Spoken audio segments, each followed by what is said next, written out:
আজকের এপিসোড সালাউদ্দিন সাহেবের নিয়া। উনি বিএনপির সবচেয়ে গুরুত্বপূর্ণ নেতা, মানে দ্বিতীয় প্রধান নেতা বলা যেতে পারে, অপেক্ষাকৃত তরুণ নেতা। সারা দেশের মানুষের আগ্রহ আছে কলে সালাউদ্দিন সাহেবের বিষয়ে।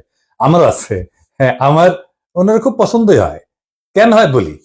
প্রথমত, উনি দারুণ সুদর্শন একজন মানুষ। বাংলাদেশের পলিটিশিয়ানদের মধ্যে এমন সুদর্শন আর কেউ আছে কিনা আমার জানা নাই। পলিটিশিয়ানদের বাদ দেন, বাংলাদেশের নাগরিকদের মধ্যে এরকম সুদর্শন পুরুষ খুব কমই পাওয়া যাবে। ওনার বয়স মনে হয় 62-63 এরকম হবে, কিন্তু দারুণ রিজু একহারা ফিগার, দারুণ ফ্যাশন সচেতন। পাঞ্জাবির উপরে যে কোটিটা পরেন না, সেটা খুব এক্সক্লুসিভ করে মনে হয় উনি ডিজাইন করেছেন, আর কোথাও দেখবেন না। নিজে ডিজাইন করেছেন, আমি শিওর। ভবিষ্যতে সালাউদ্দিন কোটি হিসেবে এটা পরিচিতি পাইতে পারে। এগুলো তো গেল প্রশংসার দিক। উনি রূপালী পর্দার সেলিব্রিটি হইলে এই কথাগুলো এনাফ ছিল, কিন্তু উনি রাজনীতিবিদ, বাংলাদেশের প্রধান দলের বলা যায় দ্বিতীয় প্রধান রাজনৈতিক ব্যক্তি। তাই উনার যে কোনো আচরণ, যে কোনো ইতিহাস আমরা একদম মাইক্রোস্কোপের নিচে ফেলায় দেখব। আমরা উনার সাম্প্রতিক ঔদ্ধত্য নিয়ে শুরু করতে পারি। সে বলে সুপুরে সরাইলে সাংবিধানিক সংকট তৈরি হবে, আর প্রফেসর ইউনূস পদত্যাগ করলে জাতি নাকি বিকল্প বেছে নেবে। মানে সুপুর কোনো বিকল্প নাই। হাসিনার যেমন বিকল্প ছিল না, সুপুরও বিকল্প নাই। যাই হোক, এটা আওয়ামী লীগ বললে তো মানা যাইতো, এটা বিএনপি বলে যে সুপুর কোনো বিকল্প নাই। কোন লেভেলের বেদবি দেখেন। সালাউদ্দিন সাহেবকে নিয়ে কয়েকটা প্রশ্ন উঠছে বলে, খুব গুরুতর প্রশ্ন, যেটার জবাব উনারে দিতেই হবে, বিএনপিকেও দিতে হবে। কারণ বিএনপি ক্ষমতায় যাইতে চায়, সরকার গঠন করতে চায়, এবং বিএনপির মুখপাত্র সালাউদ্দিন সাহেব। আলাপ উঠিছে যে সালাউদ্দিন সাহেবের পোলা এস আলমের অফিসে বসতেছে। এই ব্যাপারে সালাউদ্দিন সাহেবের বক্তব্য কি? এস আলমের সাথে সালাউদ্দিন সাহেবের সম্পর্ক কি? এটা না একটা ব্যাখ্যা দেশবাসী জানতে চাইতে পারে। সারা দেশে একটা ধারণা প্রবল, সালাউদ্দিন সাহেব শেখ হাসিনার ক্যাশিয়ার, দুর্বৃত্ত, অলিগার্ক এস আলমকে, তার বাণিজ্যিক সাম্রাজ্যকে প্রোটেকশন দিতেছেন।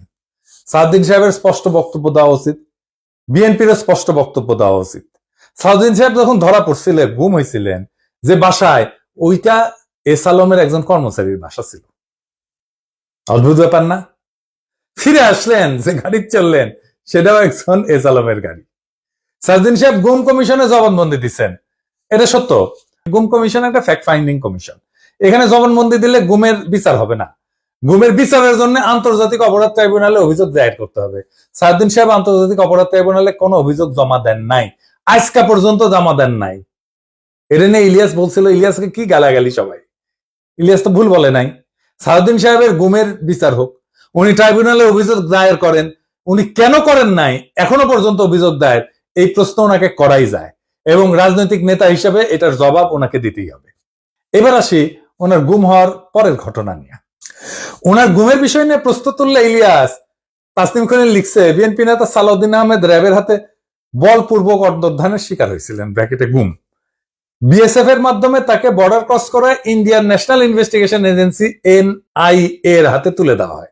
বাংলাদেশ এবং ইন্ডিয়ান রাষ্ট্রীয় বাহিনীর হাতে বলপূর্বক অন্তর্ধান এবং এক্সট্রাঅর্ডিনারি রেন্ডিশনের একজন সার্ভাইভারকে নিয়ে যারা কুৎসিত প্রোপাগান্ডা করছো, তাদের উপরে মজলুমের লানত।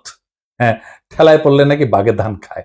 আর পার্সিকুলার তাসনিম খলিল ঠেলায় পড়লে ইসলামী ভোকাবুলারি ইউজ করে, লানত ইউজ করেছে। যার জন্য ইউজ করেছে তারে ধন্যবাদ। ইলিয়াসের কারণে হাজার হোক, লানত শব্দটা তো ইউজ করেছে। সালাউদ্দিন সাহেবের গুমের বিষয়ে আমরা সবসময় কথা বলছি, সবাই, ইলিয়াসও বলছে, সবসময় ওনার পক্ষে দাঁড়াইছে, ইলিয়াসও দাঁড়াইছে। আমাদের সকলের সহমর্মিতা আছে, সমবেদনা আছে। কিন্তু গুম পরবর্তী সময় ওনার কিছু কাজকর্ম প্রশ্নের উদ্বেগ করছে, যার জবাব ওনাকে দিতে হবে, কারণ উনি পলিটিশিয়ান। যাই হোক, উনি গুম হয়েছেন, এটার কারণে ওনাকে কোনো ইনডেমনিটি দেওয়া তো সম্ভব না। সম্ভব সম্ভব না। যাই হোক, এই প্রসঙ্গে বিস্তারিত না যায়, আমরা সালাউদ্দিন সাহেব গুমের পরে কেমন মজলুমের জীবন কাটাইছেন সেটা একটু দেখি। এটা শিলং এর সানরাইজ গেস্ট হাউস, ওইখানে সালাউদ্দিন সাহেব ছিলেন, হ্যাঁ, পুরো সময়টাই। রিভিউ ভালো, ভালো প্রপার্টি, মাশাআল্লাহ। শিলং এ কেউ বেড়াইতে যেতে চাইলে থাকতে পারেন, দেখেছেন? দেখেন কি সুন্দর জায়গাপত্র, দেখেছেন? এখানে সব ব্যবস্থা ভালো। ভিতরে যেখানে সালাউদ্দিন সাহেব দর্শনার্থীদের লুঙ্গি পরে দেখা দিতেন, সেটার ছবিও আছে, মিলাই দেখে নিয়েন। অতি আনন্দময় সফরের নিশ্চয়তা দিলাম, বিফলে মূল্য ফেরত দেওয়া হবে। আমরা কলে এই সানরাইজ গেস্ট হাউস কোনো পয়সা করে দেয় নাই বিজ্ঞাপনের জন্য, ফ্রি ফ্রি করলাম আর কি। পরিবেশটা সুন্দর না? কোনো হইচই আছে? হ্যাঁ, নাই। এখানে কিন্তু পুরো সময়টাই কাটাইছেন। উঠিছেন মে মাসের 2015 সালে। তার 2 মাস পরে ডেইলি স্টার এই রিপোর্টটা ছাপে। তিনি কেমন আছেন। এটা একটা বিলাসবহুল গেস্ট হাউস, রিপোর্টেই কইছে। 4টা বেডরুম, উনি 2টা রুম ভাড়া নিছিলেন, কিন্তু থাকতেন একাই। দেখেন রিপোর্টে বলা আছে, অন্তত এই রিপোর্টে তাই বলতেছে। কিচেন আছে, খুব চমৎকার ড্রয়িং রুম আছে, ফায়ার প্লেস আছে, সবুজ লন আছে, পিসের সবুজ লন, এটা দেখে দেন। এইটা স্যার লাইব্রেরি আছে, বার আছে, তাতে মধ্যজাতীয় পানীয় আছে। ভালো। সাদিন সাহেব একা একা খেলেন, হাঙ্কার এনে দিয়েছে, খাবেন না, কিছু করলাম নাহিনি। তাইলে সাদিন সাহেব একটা কথা কই, এই যে সত্যেন্দ্রনাথ দত্ত আছে না, ওনার মদিরা মঙ্গল নামে একটা প্যারোডি আছে। ওই যে ডিএল রায়ের বঙ্গ আমার জননী আমার ধাত্রী আমার আমার দেশ, একটা গান আছে না, ওইটা দিয়ে এটা একটা প্যারোডি বানিয়েছিলেন, মদিরা মঙ্গল। উনি কইছিলেন, মদ্য আমার, পানীয় আমার, শরাব আমার, আমার পেগ, কেন কোম্পানির নজর দিল গো, কেন হলো গো ডিউটি পেগ, মানে ডিউটি বেড়ে গেছিল। তো উনি মনের দুঃখে এই প্যারোডি লিখেছিলেন। তারপরে লিখেছেন, নিরামিষে যকৃতটা শুধু বৈরাগী সম করিছে শেখ, রাগ্গি আমার, মাগ্গি আমার, ভাগ্যি আমার, আমার পেগ। হ্যাঁ, আপনাদের প্রিয় রঠা, মানে রবি ঠাকুর, মানে বিএনপির প্রিয়। তো রবি ঠাকুরের একটা গান বলি আর কি, আপনারা নাকি রবি ঠাকুরের গানকে জাতীয় সঙ্গীত বানাইতে পারিয়া কৃতজ্ঞ, সেজন্য ওনার একটা না বললে কেনকা করে হয়। মানে চিরকুমার সভা এটা লেখা আছে, ওরা অক্ষয় বলে একজন চরিত্র আছে, ওই গাইতেছে, ওই গাইছে কি জানেন, অভয় দাও তো বলি আমার উইস্কি, মানে ইচ্ছা, অভয় দাও তো বলি আমার উইস্কি, 100 টাক সোডার জলে বাকি 3 পোয়া হুইস্কি। হ্যাঁ, আমাকে না একবার খাওয়ায় না সারদিন সাহেব, 100 টাক সোডার জলে বাকি 3 পোয়া হুইস্কি খাওয়ায়। এটা আমার উইশ থাকলো আপনার কাছে। পুরা বাংলাটা নিজে তো ভাড়া করেছিলেন, তো বাংলাদেশি টাকায় কত, 1.5 লাখ টাকা মাসে।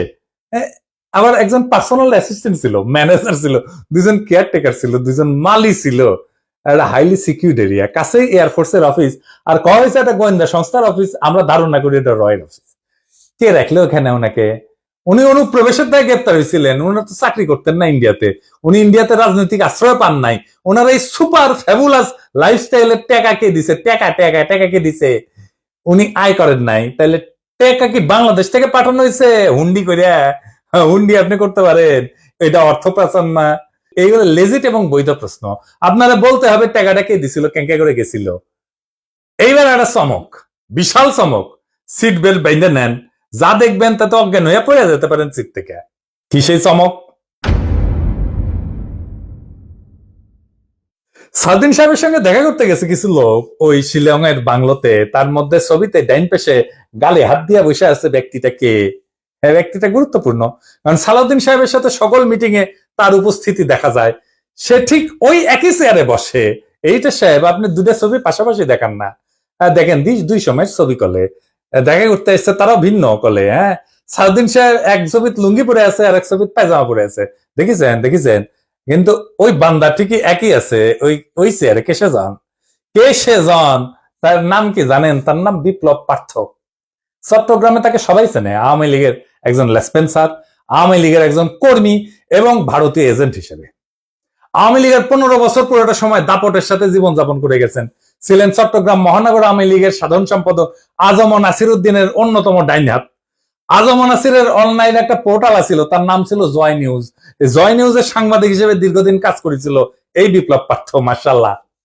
কিন্তু এইসব পরিচয়ের বাইরেও তার একটা বড় পরিচয় আছে। বিপ্লব পার্থর মূল পরিচয়, সে ইসকনের চট্টগ্রাম বিভাগের মিডিয়া সেলের সমন্বয়ক। হ্যাঁ, সমন্বয়ক না, সমন্বয়ক। হ্যাঁ, এটা আবার গৌরবে ফেসবুকে ঘোষণা দিয়ে প্রচার করেছিল সে। চট্টগ্রামে চিন্ময় ইস্যুতে সবচেয়ে বেশি যে লোকটা সক্রিয়, সেটা হইতেছে বিপ্লব পার্থ। দেখেছেন মিছিলে, দেখেছেন। আজম নাসিরকে দ্বিতীয়বার চট্টগ্রাম সিটি কর্পোরেশনের মেয়র নির্বাচনের জন্য মনোনয়ন পাওয়া দেওয়ার জন্য ওই নাকি অমিত শাহর কাছে নিয়ে গেছিল আজম নাসিরকে। আওয়ামী লীগ সরকারের আমলে বিপ্লব নাকি 60 বারের বেশি ইন্ডিয়া সফর করেছে, গর্ব করে কইতো, সব জায়গায় প্রচার করতো। আর এই সমস্ত সফরের নাকি বেশিরভাগই ছিল সরকারি সফর। তার পাসপোর্ট যাচাই করা হোক, তার প্রমাণ মিলবে। ইমিগ্রেশনে খোঁজ নেন, দেখেন কয়বার গেছিল। এটা পুলিশের কাজ, গোয়েন্দা সংস্থার কাজ। কেন একজন ব্যক্তি এতবার ভারত সফরে গেল, সেটা নিশ্চয়ই কারণ আছে। অনুসন্ধান করে রহস্য উদ্ধার করা হোক। এতদিন আওয়ামী লীগ হইলেও, এত সাজলেও আওয়ামী লীগ সাজলেও, 5ই আগস্টের পর হঠাৎ কইরা রূপ বদল করে বিএনপি হয়ে গেছে। সব প্রোগ্রামে যায়, বিএনপি একসময় সাংবাদিকতা করলে এখন পুরোপুরি বেকার করলে এবং কাজ করে না। তো শোনা যায় আর কি যে ওক নাকি রয় ঢুকাইছে বিএনপির মধ্যে এবং বিএনপির সমস্ত তথ্য ভারতে পাচার করার জন্য। এমন একজন বিতর্কিত সেন্সিটিভ লোক ফ্যাসিবাদী সরকারের সময় কয়েকবার দেখা করছে সালাউদ্দিন সাহেবের সাথে। কি কারণে? সালাউদ্দিন সাহেবকে তো কইতে হবে কেন সে সব মিটিং এ থাকে। 5ই আগস্টের পর বিপ্লব পার্থ শেল্টার হইতেছে, গডফাদার হইতেছে বিএনপির আরেক স্থায়ী কমিটির সদস্য আমির খসরু মাহমুদ চৌধুরী। দেখেন ওর সাথে দেখেন খালি ঘুরে বেড়ায়। স্বীকৃত, এটা প্রকাশ্য এবং স্বীকৃত। অথচ গত 15 বছরের ছাত্র দল এবং যুব দল করা হিন্দু সম্প্রদায়ের প্রচুর লোক আছে চট্টগ্রামে, তারা কাছে ভিড়তে পারে না আমির খসরু মাহমুদের। তাদেরকে বাদ দিয়া লীগের দালাল ভারতীয় এজেন্ট বিপ্লবকে জন্মাষ্টমীর নাম দিয়া চট্টগ্রামের রাজনীতিতে থিতু করার চেষ্টায় মরিয়া খসরু এবং সালাউদ্দিন চক্র। ছবিতে দেখেন বিপ্লব পার্থ মোদির সাথে ছবি, দেখিছেন? মোদির সাথেও ছবি, সালাউদ্দিনের সাথেও ছবি, ইসকনের চিন্ময়ের সাথে ছবি, ইন্ডিয়ান হাই কমিশনের সাথে চট্টগ্রামের বিভিন্ন ইভেন্টের ছবি। এবার বুঝেছেন তো আমির খসরু কেন অমিত শাহের সামনে জুলকাপ্পর নাম করতে যায়? কানেকশন বুঝেন? আমির খসরু, সালাউদ্দিন, ইসকন সব বরাবর। আর আরেকটা ইস্যু আছে, সেটা হইতেছে মরাল ইস্যু। আমার স্কুলের বড় ভাই ডাক্তার ফিরোজ খুব ভালো ছাত্র ছিলেন, ডাক্তারি শেষ করিয়া উনার ক্যারা উঠেছিল, উনি পলিটিক্স করবেন, খালেদা জিয়ার অ্যাসাইনমেন্ট অফিসার ছিলেন, খুব দাপুটের নেতা ছিলেন বিএনপির। শুনতাম উনি নাকি দুর্নীতি করে ফাটাই ফেলিছে। তারপরে শুনি 1/11 পর অস্ট্রেলিয়াতে গেছে। একটা ছোট্ট ঘরে 2 মেয়ে সহ পুরা পরিবার নিয়ে থাকতেন। ওই একই ঘরে থাকা ঘুমানো, নিজে নাইট গার্ডের চাকরি করেছেন ডাক্তার হইয়া। হারিস চৌধুরী সিলেটের জমিদার বংশের ছেলে ছিল, রাজনীতি করে এসে সব হারিয়েছিলেন। 1/11 পরে থাকতেন পান্তপথে খুবই দিনহীন ভাবে, পরিচয় লুকায়, মারাও গেছেন পরিচয় লুকায়, বেওয়ারিশ হিসাবে তাকে দাফন করা হয়েছিল।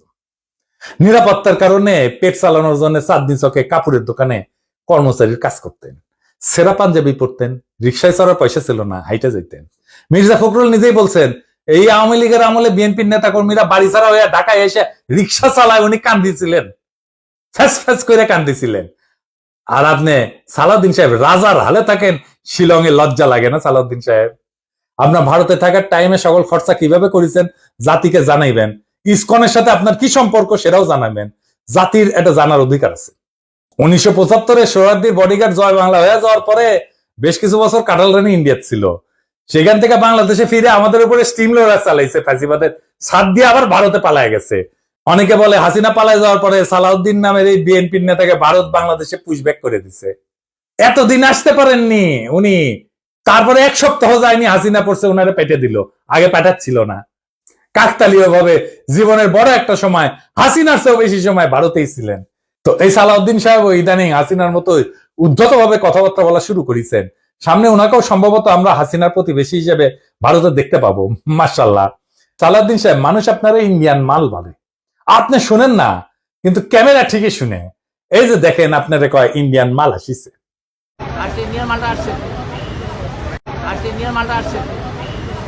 একজন নেতার চেহারা, পোশাক, স্টাইল, ফ্যাশন এই সমস্ত ইতিহাসের পাতায় জায়গা করে নেয় না।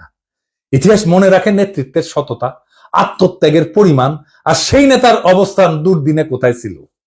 সালাউদ্দিন আহমেদ নিঃসন্দেহে গুমের শিকার হয়েছিলেন, সেই সময় দেশবাসী তার জন্য কাঁদছে।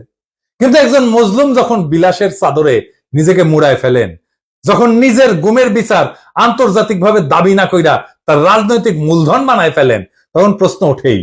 এবং এই প্রশ্ন তার ব্যক্তিগত না, সমগ্র বিরোধী দলের নৈতিক ভিত্তির উপরে আঘাত আনে। বিএনপিকেও বুঝতে হবে সরকার বদলানোই রাজনীতি না, আদর্শ, ত্যাগ এবং গণমানুষের বিশ্বাস অর্জনই রাজনীতির মূল সোপান। আর সেই বিশ্বাস অর্জনের পথে সবচেয়ে বড় বাধা যদি হয় নিজের দলে থাকা সদ্য ভুক্তভোগী, ছায়া সুবিধাভোগী কিংবা 21শ শতকের গেস্ট হাউস রেভলিউশনারি, তাহলে শাসক পরিবর্তন হইলেও শাসন ব্যবস্থা বদলায় না। সালাউদ্দিন সাহেব, আপনি যদি সত্যি গণতন্ত্র চান, তাহলে সাংবাদিকের ধমকানো বন্ধ করেন, দলের সিনিয়রদের সম্মান করেন, জাতীয় ঐক্যের প্রতীক প্রফেসর ইউনূসকে তার যোগ্য সম্মান দেন, সম্মান নিয়ে কথা বলেন। আমরা চাইলে আর একটা প্রফেসর ইউনূসের মতো ফিগার পাবো না, চাইলে বটতলার উকিল হাজারো চুপ্পু পাওয়া যাবে। এস আলমের ছায়া থেকে বেড়ায় আসেন, আর সাহস থাকলে আন্তর্জাতিক অপরাধ ট্রাইব্যুনালে গিয়া বলেন আমি গুম হয়েছিলাম, বিচার চাই। কারণ মানুষ আর একজন হাসিনা খুঁজতেছে না, তারা খুঁজতেছে এমন একজন নেতা যে প্রহসনের মুখোশ পইরা ট্র্যাজেডিকে উপহাস করে না। মানুষ ইতিহাসের পুনরাবৃত্তি চায় না, তারা ইতিহাস বদলাইতে চায়। তাই সিদ্ধান্ত আপনার, সালাউদ্দিন সাহেব, আপনি ইতিহাস হবেন না আর একটা ব্যঙ্গাত্মক পুনরাবৃত্তি হবেন? আপনি বিশাল নেতা, আমরা অতি ক্ষুদ্র পিঁপড়া, কিন্তু মহাকালে যখন আমরা কেউই থাকবো না, সেই সময় এই ভিডিও থাকবে, প্রশ্নগুলো থাকবে, ইতিহাস জানবে। কেউ কেউ প্রশ্ন জারি রাখছিল, কেউ কেউ সবকিছু মেনে নেয় নাই। এইভাবে জাতি চ্যালেঞ্জ করবে সেই দলটাকে যারা আগামী সরকার গঠন করতে চায় একটা রক্তাক্ত বিপ্লবের পরে, যে বিপ্লবের আকাঙ্ক্ষা ছিল ভারতীয় আধিপত্যবাদ মুক্ত একটা দেশ।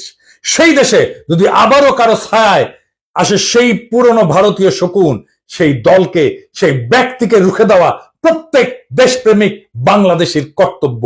ইনকিলাব জিন্দাবাদ।